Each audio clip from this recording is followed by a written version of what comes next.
First, live, local. This is Fox 12 Now. Everyone, this is Fox 12 Now. I'm Greg Nibbler. As always, thank you for joining us. We are live streaming on our website, on our apps, on Facebook and YouTube.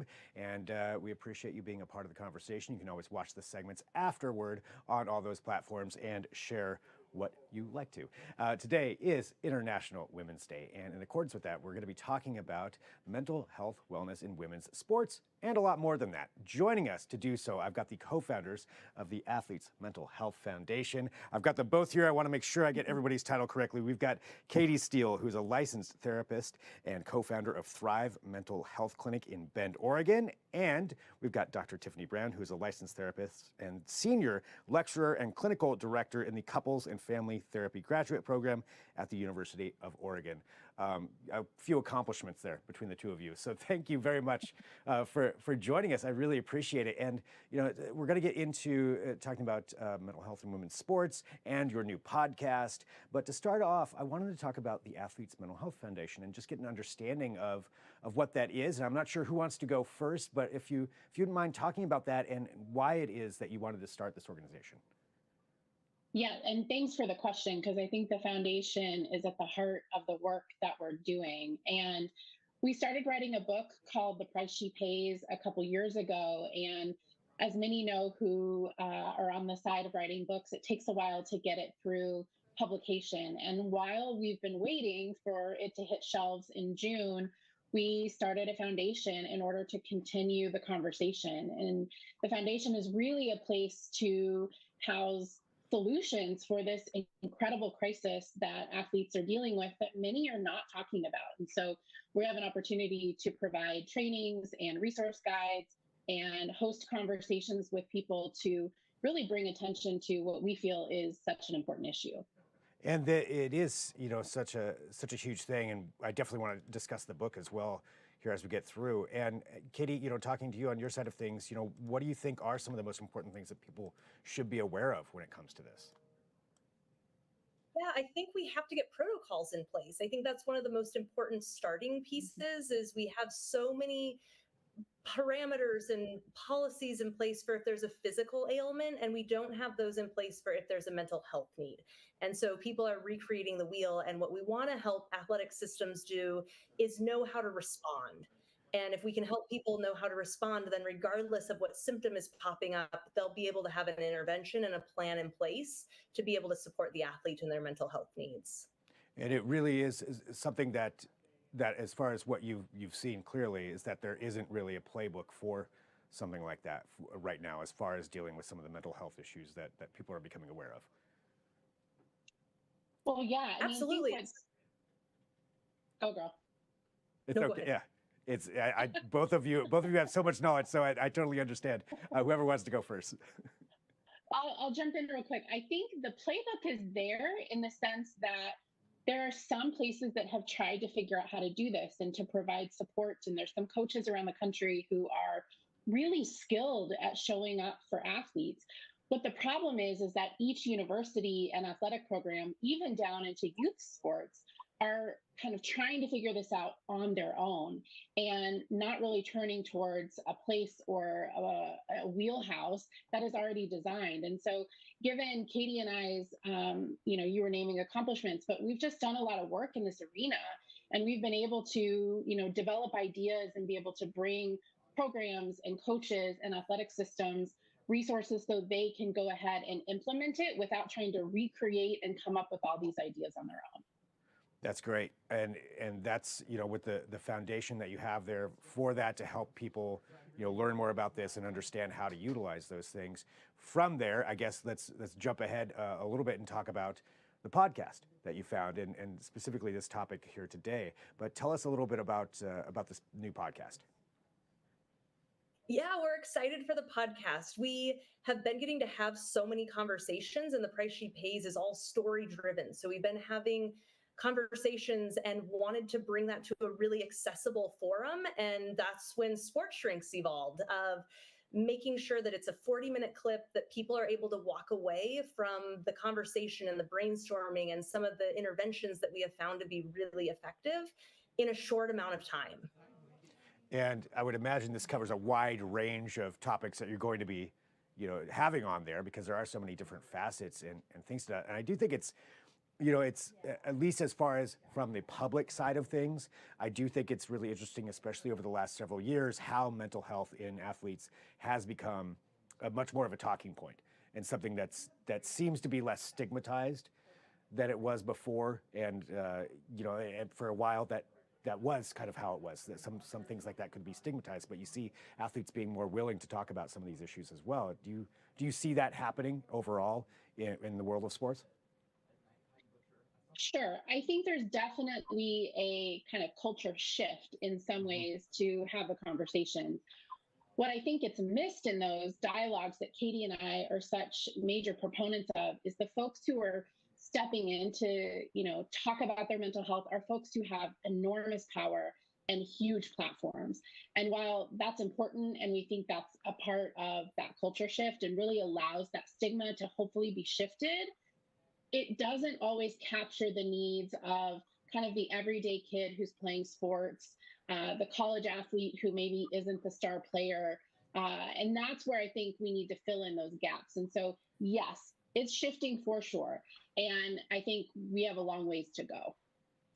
And this podcast can address some of those things. So let's talk about this first episode, dealing with mental health wellness in women's sports. And can you tell us about this specific one and what it is that you wanted to get across to everybody? Absolutely. We wanted to kick it off in a way of, with International Women's Day, to talk about girls in sport. And we know that girls are dropping out of sport around the age of puberty and not switching sport. They're stopping playing sport. And so we want to find a way to make sure that girls are staying in sport, feel a place of belonging, a sense of support. So the listener question was from somebody in Arizona and talking about how do we build this competitive spirit. So it's all about building girls from the time that they're girls through the time that they decide to stop competitive sports, and really looking at the impact of who they are as a human being and not just as an athlete. And that's huge. I mean, and knowing that some of them are dropping out, how valuable is it for mental well-being to be involved in sports and athletics? Well, I think that's what, from our perspective, and I think what we've seen in a lot of research that discusses the impact of sports on kids through, all of their experiences into adulthood, it brings the opportunity to learn sportsmanship and teamwork and flexibility, working hard. And I think in a lot of ways, youth are able to navigate how to work with disappointment and what it means to not win all the time. And so there's so many life lessons that happen in sport that, yes, Katie and I are huge fans of sports to begin with, whether it be the people in our lives or just turning on a game. But we also are fans of it from what it teaches people and the opportunities that it brings along. And women especially have, opportunities in sport have led them to incredible careers in the business world and otherwise. So we know that what is kind of born out of that time really translates to later in life. And when something that I would ask, you mentioned specifically girls, dropping out of sports and not playing them after a certain point. What are some things that the adults in their lives, whether it's teachers, parents, coaches, what can they look out for potential signs of issues that could be happening and things that they can do to help mitigate those issues? It's an excellent question, and really listen. So in all of the interviews we did with hundreds of girls and women, the takeaway from most all of those interviews was, I wish people would trust me, or some version of that. I wish people would care. I wish people would pay attention. And so as parents or coaches or caregivers, meeting your athlete with curiosity is the first and foremost most important step. And then believe them. Trust them to know what they need and what their experience is. So communication and listening to what somebody says. That seems to be that's one of the core things that people can do.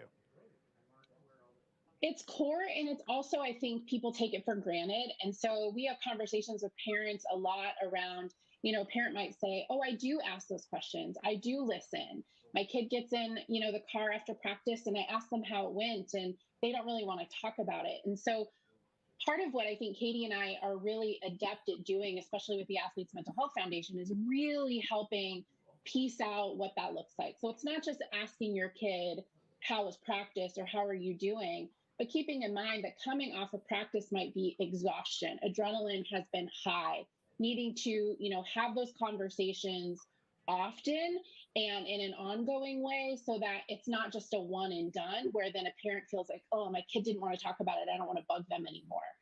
We would definitely come at that conversation with a no, bug them, ask them, but in a way that allows them to answer and gets at, all the different parts of them that might be experienced as an athlete, which is a lot of disappointment, down days, and also all of the goodness and excitement that happens as well.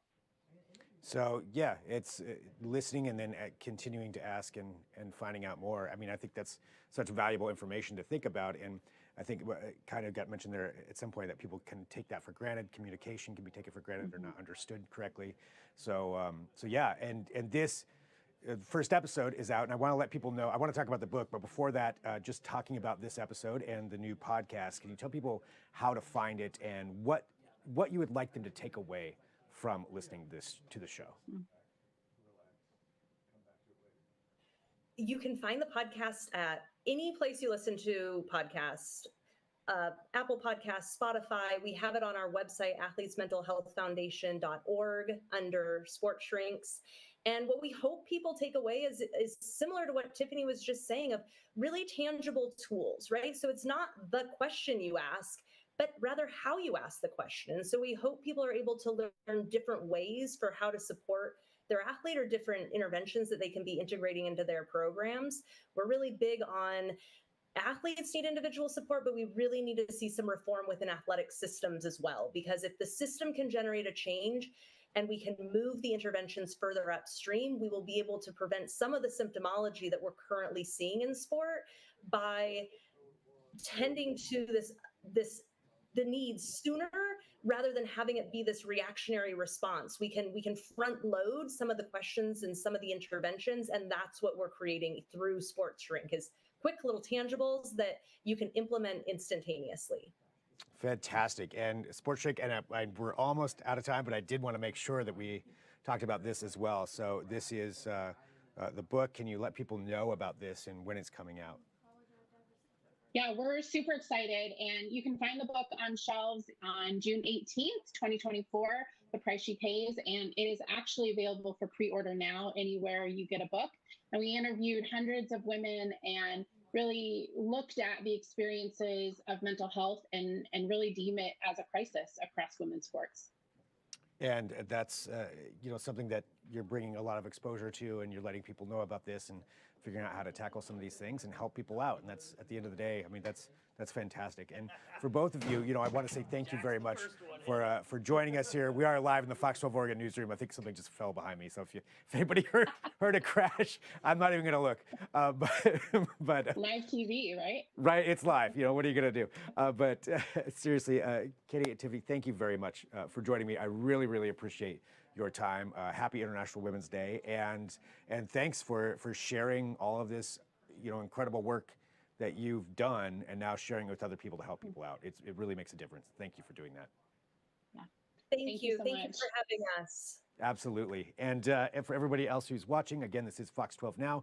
Coming up here at 2 p.m., we have the Fox 12 Weather Podcast video edition. So we're going to get ready for that. But again, we are live here every weekday. We start at 1 p.m. We cover a broad range of topics. You can watch all of our segments on the Fox 12 Oregon app, the website, or of course, Facebook or YouTube. So great ways to find all of that. Share the content after it's done.